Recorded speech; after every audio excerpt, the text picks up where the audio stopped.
Welcome to Sweet Life Beat Life. We hope this video helps. You start by powering the Steam Deck completely off and removing any SD cards and cables. This prevents shorting.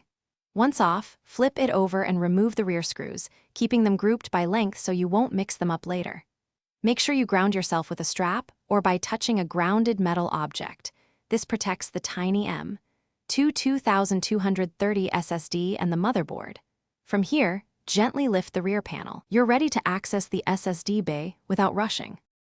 You'll see the M.2 2230 slot right away. Remove the small retaining screw and lift the existing module out at a low angle to avoid bending pins. Once removed, insert the new 2230 NVMe SSD at the same angle and press it down until the mounting hole aligns.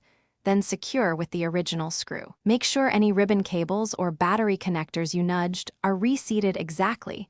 Poor alignment. You should now replace the rear panel and reinstall screws into their original positions.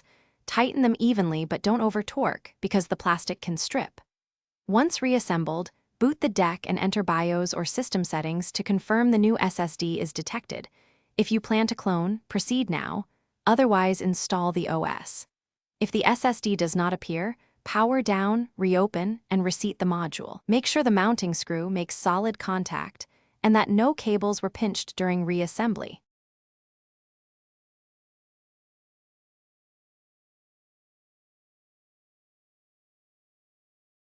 Thanks for watching. Consider subscribing if we helped you.